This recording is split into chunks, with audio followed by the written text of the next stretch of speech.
दोस्तों नमस्कार। आईएएस भारतवर्ष में आपका स्वागत है और आज की हमारी चर्चा केंद्रित रहेगी भारत की जलवायु, वनस्पति तथा वन्य प्राणियों पर। तो अब चर्चा को आगे बढ़ाते हैं। हमारा देश भारत एक बहुत बड़े भौगोलिक विस्तार वाला देश है। आप देश के मौसम के बदलाव के बारे में भी प्रतिदिन समाचार पत्रों में पढ़ते रहते हैं, टेलीविज़न पर देखते सुनते रहते हैं अथवा दूसरों को इस संबंध में बातें करते हुए भी सुनते रहते हैं। दोस्तों, वायुमंडल में दिन प्रतिदिन होने वाला परिवर्तन ही मौसम है। इसमें तापमान, वर्षा, सूर्य का विकिरण इत्यादि शामिल है। मौसम के बारे में जान लीजिए। दिन प्रतिदिन होने वाला परिवर्तन ही मौसम है। वायुमंडल में रोज़मर्रा जो परिवर्तन होता है उसी को हम मौसम। इसमें तापमान, वर्षा तथा सूर्य का विकिरण, उदाहरण के लिए मौसम कभी गर्म या कभी ठंडा होता है, कभी कभी आसमान में बादल छा जाते हैं तो कभी वर्षा होती है। आपने ध्यान दिया होगा कि जब बहुत दिनों तक मौसम गर्म रहता है तब आपको ऊनी वस्त्रों की आवश्यकता नहीं पड़ती है। आप खाने पीने में ठंडे पदार्थों को पसंद करते हैं। इसके विपरीत ऐसे भी दिन होते हैं जब आपको ऊनी वस्त्रों के बिना ठंड लगती है, ठंडी और तेज हवाएं चलती हैं। इन दिनों में आप गर्म चीज़ों को खाना पसंद करते हैं। रोज़मर्रा में होने वाला परिवर्तन ही मौसम है, ठीक है ना? सामान्यतः भारत में सर्दी, गर्मी, वर्षा और शरद आदि 4 ऋतुएं होती हैं। महीने के अनुसार अगर हम देखें तो दिसंबर से फरवरी तक सर्दी का मौसम, दिसंबर से फरवरी तक सर्दी का मौसम, मार्च से मई तक गर्मी का मौसम। कब से? मार्च से मई तक गर्मी का मौसम।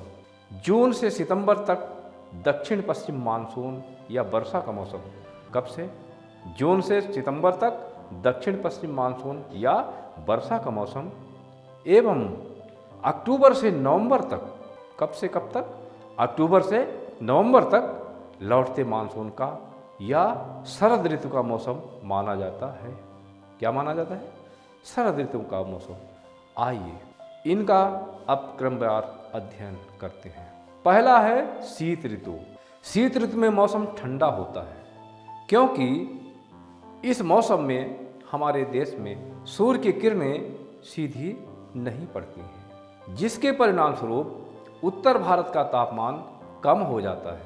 पृथ्वी को सूर्य की उष्मा कम प्राप्त होती है, रात बड़े होते हैं, अतः पृथ्वी के द्वारा विकृत किए जाने वाली यानी खोने वाली उष्मा की मात्रा ज़्यादा हो जाती है। अतः पृथ्वी का इस समय का उष्मा बजट कम हो जाता है और हमें ठंडक महसूस होती है, ठीक है। अब चर्चा कर लेते हैं ग्रीष्म ऋतु की। ग्रीष्म ऋतु में सूर्य की किरणें अधिकांशतः सीधी पड़ती हैं। कैसी पड़ती हैं? सीधी।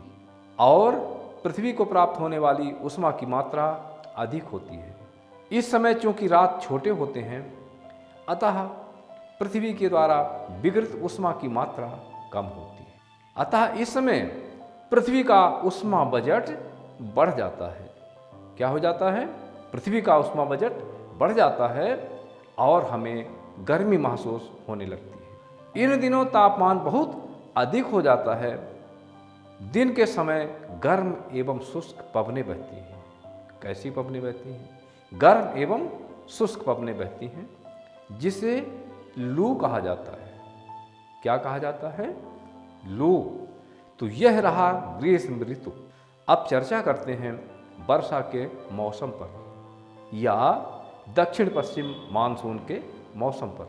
यह मानसून के आने तथा आगे बढ़ने का मौसम है। इस समय मानसून आना प्रारंभ हो जाता है।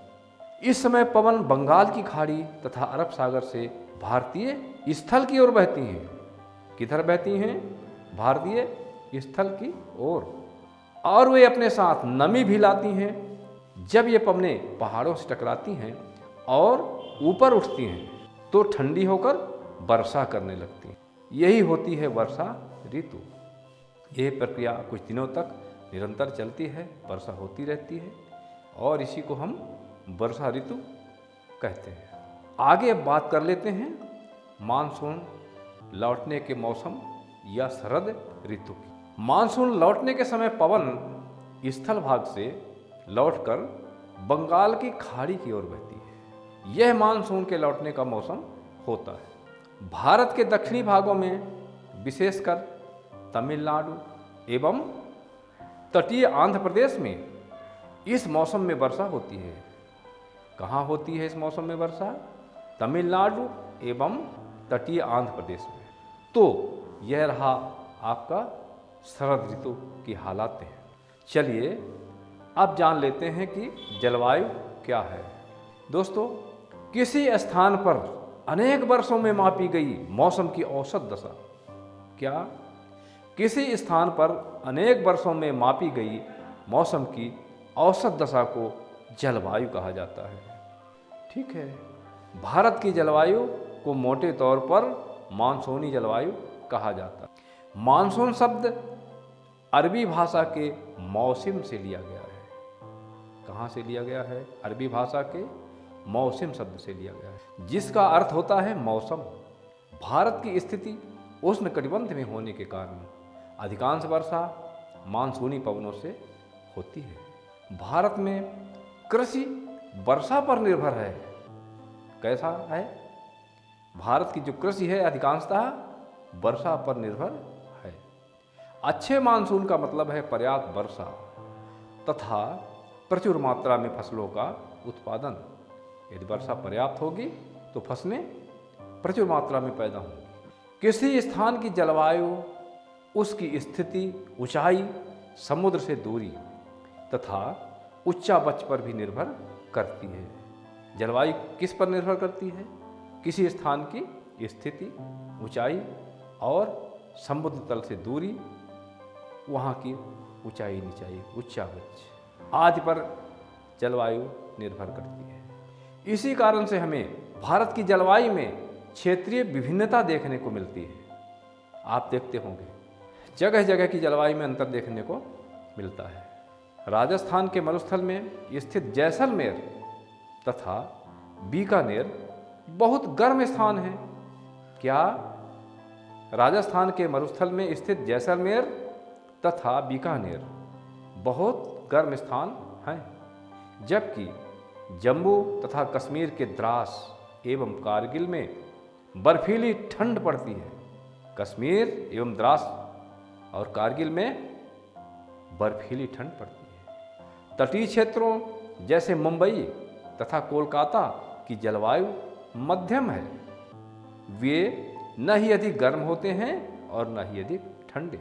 समुद्र तट पर होने के कारण ये स्थान बहुत अधिक आर्द्र हैं। विश्व में सबसे अधिक वर्षा मेघालय में स्थित मौसिनराम में होती है। विश्व में सबसे अधिक वर्षा कहाँ होती है? मेघालय में स्थित मौसिनराम में। जबकि किसी किसी वर्ष राजस्थान के जैसलमेर में वर्षा होती ही नहीं है। यानी कहना यह चाहिए कि सबसे कम वर्षा जैसलमेर में होती है। तो अब आगे नंबर आता है भारत की वनस्पति का, प्राकृतिक वनस्पति का। हम अपने चारों तरफ विभिन्न प्रकार के पादप जीवन को देखते हैं, वृक्षों के, पौधों के जीवन को देखते हैं। खेत हों या हरे घास वाले मैदान हों, हरे मैदानों में खेलना कितना अच्छा लगता है। कुछ पौधे छोटे होते हैं जिन्हें झाड़ी कहा जाता है, जैसे कैक्टस तथा फूलों वाले पौधे इत्यादि। इसके अलावा बहुत से लंबे वृक्ष भी होते हैं। उनमें से कुछ बहुत शाखाएं तथा पत्तियों वाली होती हैं, जैसे नीम, आम आदि। तो कुछ वृक्ष ऐसे होते हैं जिनमें पत्तियों की मात्रा बहुत कम होती है, जैसे नारियल। वे घास, झाड़ियाँ तथा पौधे जो बिना मनुष्य की सहायता के उपजते हैं। कुछ ऐसी घास, झाड़ियाँ, पौधे, पेड़ पौधे होते हैं जो बिना मनुष्य की सहायता के उपजते हैं। उन्हें प्राकृतिक वनस्पति कहा जाता है। ठीक है, आप देखते होंगे कि बहुत सी वनस्पतियाँ एक दूसरे से किस प्रकार से भिन्न होती हैं। दोस्तों, अलग अलग जलवायु में अलग अलग प्रकार की वनस्पतियाँ पाई जाती हैं। इनमें वर्षा की मात्रा सबसे महत्वपूर्ण होती है। वर्षा की कमी या अधिकता से हमारे देश के वनस्पतियों में भिन्नता देखने को मिलती है। जलवायु की विभिन्नता के कारण भारत में अलग अलग तरह की वनस्पतियाँ पाई जाती हैं। ठीक है, आपको पता चल गया होगा कि भारत के विभिन्न स्थानों में अलग अलग तरह की वनस्पतियाँ क्यों पाई जाती हैं। ठीक, अब हमें देखना है कि हमें वनों की आवश्यकता क्यों होती है।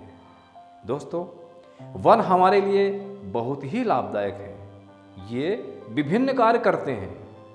पेड़ पौधे ऑक्सीजन छोड़ते हैं, जिससे हम सांस के द्वारा लेते हैं, तथा पेड़ पौधे हमारे द्वारा छोड़े गए कार्बन डाइऑक्साइड को ग्रहण करते हैं। पेड़ पौधों की जड़ें मिट्टी को बांध कर रखती हैं तथा इस प्रकार वे मिट्टी के अपरदन को रोकते हैं। ठीक, क्या करते हैं? मिट्टी के अपरदन को रोकते हैं। वनों से हमें ईंधन, लकड़ी, चारा, जड़ी बूटियाँ, लाख, शहद, गोंद इत्यादि वस्तुएं प्राप्त होती हैं। वन वन्य जीवों के प्राकृतिक निवास हैं। पेड़ों की अंधाधुंध कटाई के कारण भारी मात्रा में प्राकृतिक वनस्पतियाँ समाप्त हो गई हैं या अनवरत समाप्त होती जा रही हैं। इसे रोकने के लिए हमें अधिक से अधिक पौधे लगाने चाहिए। जो पेड़ बचे हैं उनकी रक्षा करनी चाहिए एवं लोगों को पेड़ों के महत्व के बारे में समझाना चाहिए। हम लोग कुछ खास आयोजन जैसे वन महोत्सव मनाकर अधिक से अधिक लोगों को इस प्रयास में शामिल कर सकते हैं तथा पृथ्वी को हरा भरा रखने में मदद कर सकते हैं। ठीक है दोस्तों, ओके, अब आगे देख लेते हैं वन प्राणियों के विषय में। वन विभिन्न प्रकार के वन्य जीवों का निवास होता है। वनों में जंतुओं की हजारों प्रजातियां तथा बड़ी संख्या में विभिन्न प्रकार के सरीसृपों, उभयचरों, पक्षियों, स्तनधारियों, कीटों तथा कृमियों का निवास होता है। आगे देखते हैं। बाघ हमारा राष्ट्रीय पशु है। वन्य जीवों में हमारा राष्ट्रीय पशु कौन सा माना गया है? बाघ। यह देश के विभिन्न भागों में पाया जाता है। गुजरात के गिर वन में एशियाई शेरों का निवास है। इससे प्रश्न बनते हैं, एशियाई शेर कहाँ पाए जाते हैं? गुजरात के गिर वन में। हाथी तथा एक सींग वाले गैंडे असम के जंगलों में घूमते हैं। हाथी तथा एक सींग वाले गैंडे कहाँ पाए जाते हैं? असम के जंगलों में। हाथी केरल एवं कर्नाटक में भी मिलते हैं। ऊंट भारत के रेगिस्तानों तथा जंगली गधे कच्छ के रण में पाए जाते हैं। जंगली बकरी, हिम, तेंदुआ, भालू इत्यादि हिमालय के क्षेत्रों में पाए जाते हैं। इनके अतिरिक्त बहुत से दूसरे जानवर जैसे बंदर, सियार, भेड़िया, नीलगाय, चीतल इत्यादि भी हमारे देश में पाए जाते हैं। भारत में पक्षियों की भी ऐसी ही प्रचुरता है। मोर हमारा राष्ट्रीय पक्षी है। क्या है मोर? हमारा राष्ट्रीय पक्षी है। भारत में तोता, मैना, कबूतर, बुलबुल, बतख इत्यादि पक्षी भी पाए जाते हैं। हमारे देश में बहुत सारे राष्ट्रीय पक्षी उद्यान हैं जो पक्षियों को उनका प्राकृतिक निवास प्रदान करते हैं।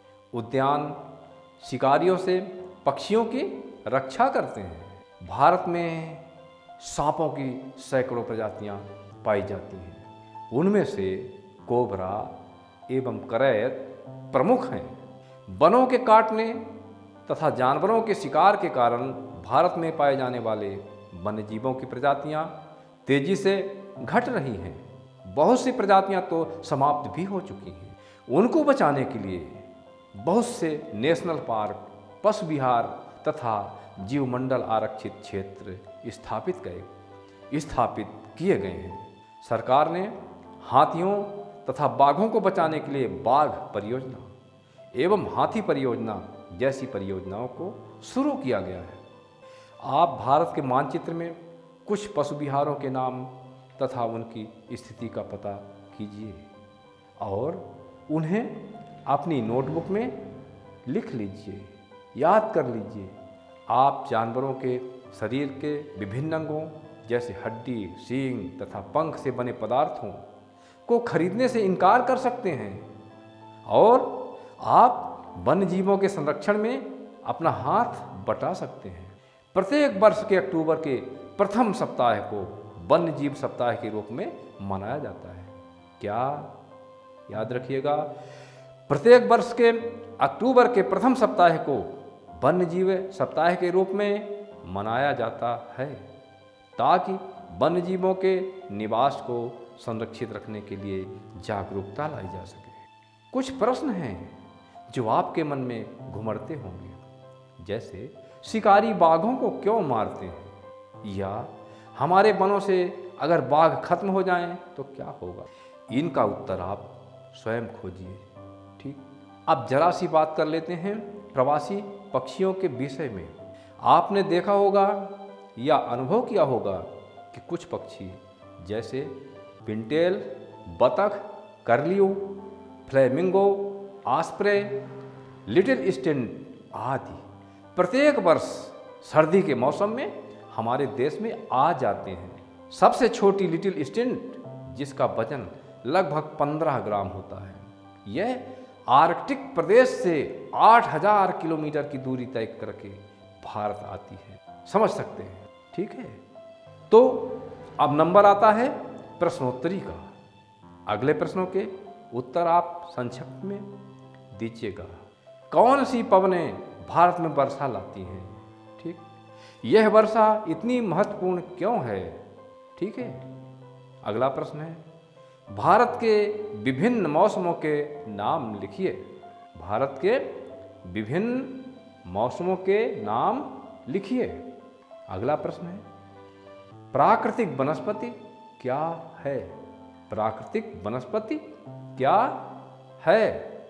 अगला, विश्व में सबसे अधिक वर्षा वाला क्षेत्र कौन सा है?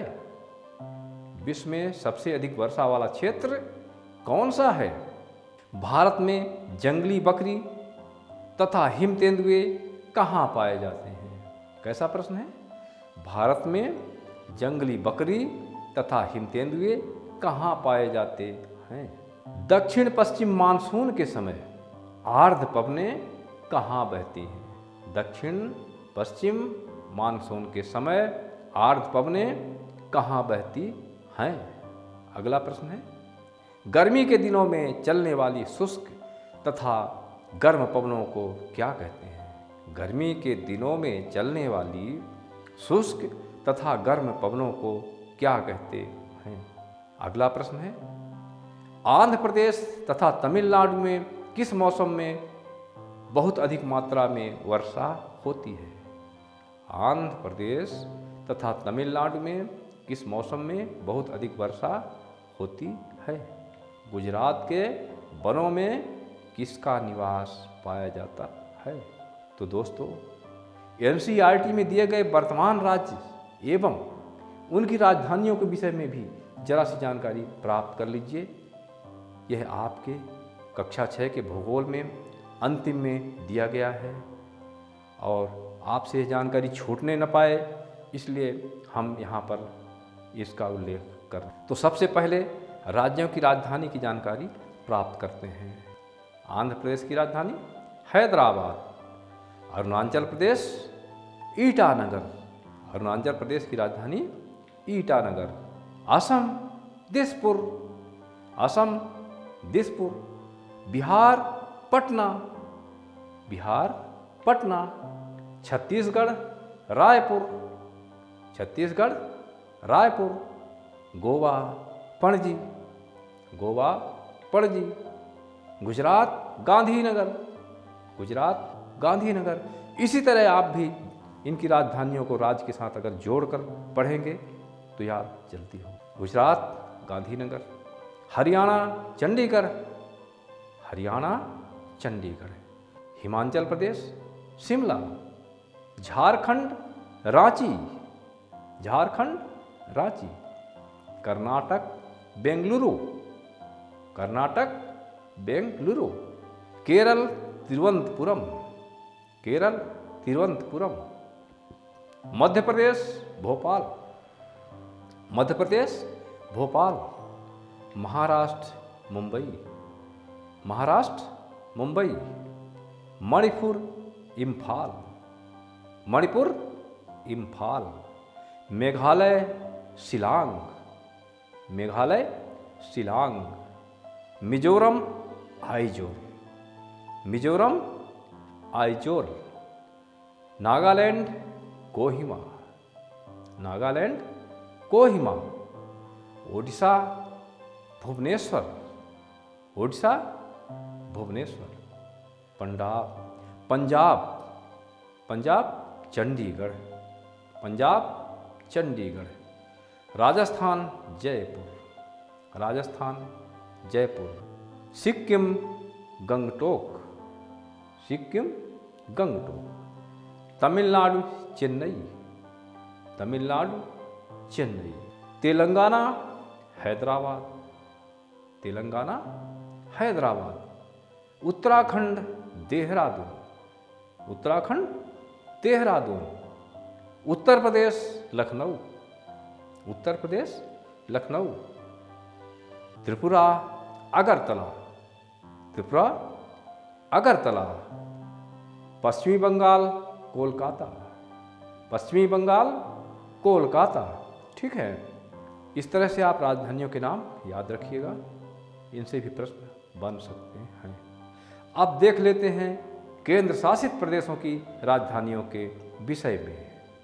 ठीक है, अंडमान और निकोबार द्वीप समूह पोर्ट ब्लेयर, अंडमान और निकोबार द्वीप समूह पोर्ट ब्लेयर, चंडीगढ़, चंडीगढ़, चंडीगढ़ की राजधानी चंडीगढ़ ही है, चंडीगढ़, चंडीगढ़, दादरा और नगर हवेली सिलवासा, दादरा और नगर हवेली सिलवासा, दमन और दीव दमन, दमन और दीव दमन, पुदुचेरी, पुदुचेरी, पुदुचेरी की राजधानी पुदुचेरी ही है, लक्षद्वीप कवरत्ती, लक्षद्वीप कवरत्ती, जम्मू एवं कश्मीर श्रीनगर, जम्मू एवं कश्मीर श्रीनगर, लद्दाख लेह, लद्दाख लेह, और 9वां केंद्र शासित प्रदेश है राष्ट्रीय राजधानी क्षेत्र दिल्ली, इसकी राजधानी दिल्ली, राष्ट्रीय राजधानी क्षेत्र दिल्ली की राजधानी दिल्ली। ठीक है, तो दोस्तों अब हमारा भारत की जलवायु, वनस्पति एवं वन्य प्राणी नामक अध्याय समाप्त होता है। साथ ही यहीं से कक्षा 6वीं का भूगोल भी समाप्त होता है। अगले एपिसोड में मिलेंगे कक्षा 7वीं के भूगोल विषय के अध्याय 1 के साथ। दोस्तों, कक्षा 6वीं या 7वीं का नाम सुनकर आप यह न मान लें कि कक्षा 6वीं और 7वीं कौन सी ज़्यादा महत्वपूर्ण विषय है, बहुत सरल है, ऐसा आप बिल्कुल मत सोचें, क्योंकि ये सरल देखने में लगते हैं, परंतु इन्हें से तथ्य निकाल कर जब घुमा फिरा कर प्रश्न बना दिए जाते हैं तो प्रश्न का उत्तर देने में आपके छक्के छूटने लगते हैं। ध्यान रखिएगा और इसे हल्के से नहीं लीजिएगा। ठीक है, तो दोस्तों वीडियो को सब्सक्राइब, लाइक व शेयर जरूर करें। तब तक के लिए राही का नमस्कार। जय हिंद।